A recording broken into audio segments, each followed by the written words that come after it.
Kita jadi kita baru tujuannya baru ini tahun lebih dah penting tahun lebih dah sudah lama dari buku ni agak habis tu satu buku itu gila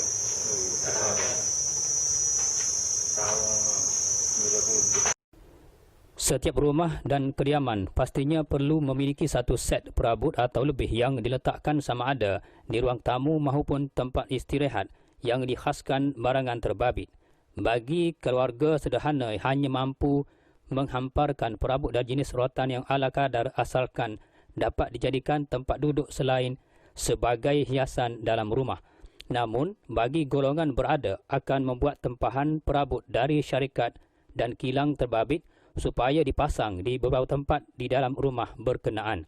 Lazimnya, bagi kediaman yang baharu, perabot terbaik memang harapan setiap pemilik rumah berkenaan.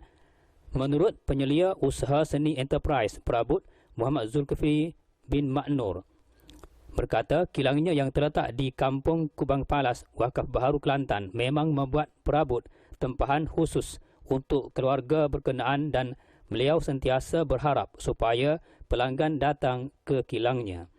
Katanya, beliau bekerja di syarikat perabot ini sejak setahun lalu. Beliau difahamkan syarikat ini ditubuhkan pada tahun 1995 lagi. Sebelum ini, beliau bekerja di sebuah kilang perabot di Kota Baru. Selepas kilang itu ditutup, beliau memohon bekerja di syarikat ini sebagai penyelia.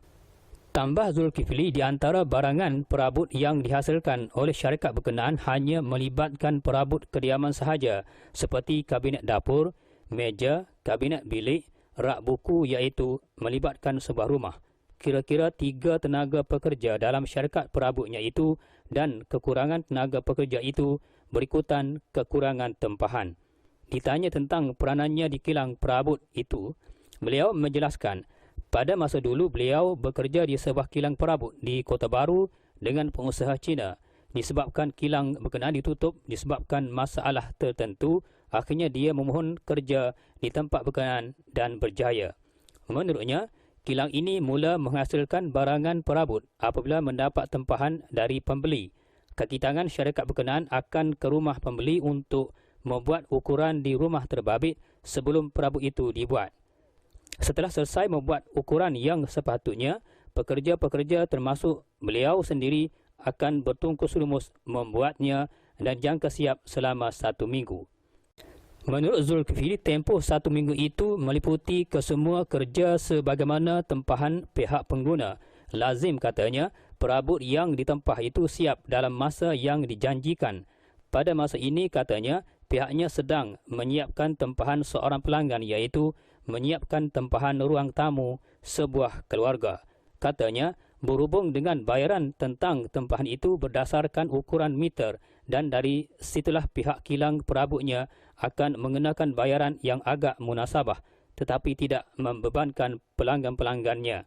Konsep bayaran ini menurutnya banyak peringkat kerana barangan berkenaan dalam pelbagai kategori sama ada yang besar malah ada yang kecil. Apabila ditanya tentang tempat operasi yang agak tersorok itu memungkinkan pelanggan mengetahui arah laluan ke kilang perabotnya, beliau menjelaskan pelanggan akan menelefonnya sendiri kepadanya maupun kepada pengurusnya. Malah katanya memang mudah pelanggan menemui kilang perabotnya itu kerana jaraknya dengan laluan utama agak dekat. Walau bagaimanapun menurutnya, urusan berkenaan memang sentiasa diberikan perhatian oleh pengurusnya yang merupakan pemilik kilang perabot berkenaan. Sebagai pengurus, tentunya pelanggan baharu maupun pelanggan lama akan mengenalinya. Peranannya sekadar menyelia kilang itu dan memberikan khidmat nasihat kepada pelanggan yang memerlukan. Katanya, bercakap tentang pembeli pula, paling ramai yang membuat tempahan ialah pembeli Melayu seperti dari Kubang Kerian, Pasir Mas, Pasir Putih, Ada Ribacut dan Tanah Merah Kelantan. Pendeknya, kebanyakan pembeli adalah warga Kelantan dan setakat ini belum ada lagi pembeli dari luar Kelantan. Manakala tentang peralatan yang akan digunakan untuk membuat perabot seperti papan, kayu dan cat, peralatan dan bahan-bahan berkenaan terpaksalah itu pihaknya mendapatkan bekalan itu terlebih dahulu sebagaimana kehendak pelanggan. Misalnya, tentang penggunaan cat yang meliputi warna terang dan gelap berdasarkan kepada kehendak pelanggan, pihaknya akan mendapatkan bekalan bahan-bahan terbabit dari Kelantan Plywood di Kota Baru, Kelantan. Katanya, selepas barangan dan peralatan itu diperolehi, pihaknya akan menyiapkan peralatan berkenaan terlebih dahulu berdasarkan ukuran yang telah dipersetujui yang kemudiannya akan dibawa ke rumah penempah barangan itu untuk tujuan pemasangan. Misalnya tentang peralatan kayu yang digunakan untuk tujuan itu, tempoh kayu yang digunakan adalah tahan lama jika tidak dimakan anai-anai. Manakala tentang penggunaan varnish tidak lagi digunakan secara biasa tetapi menggunakan teknik terkini secara semburan kerana dianggap lebih cepat berbanding konsep lama. Menurutnya, masa bekerja di kilangnya itu bermula jam 9 pagi sehingga 5 petang setiap hari kecuali hari Jumaat. Ditanya tentang keseronokan bekerja di tempat berkenaan, katanya bekerja di kilang perabot memang menyeronokkan dan dia tidak akan berpindah kepada bidang lain.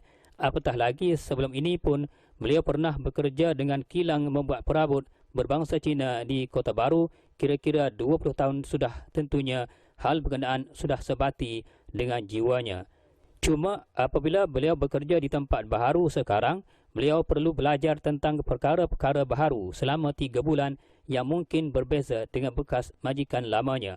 Selepas itu beliau dapat memahirkan diri dengan pengalaman sebelumnya di tempat baharu itu. Apatah lagi katanya, bekerja di kilang perabot terlalu mudah dan individu yang berminat memang cepat pandai dan mahir dengannya.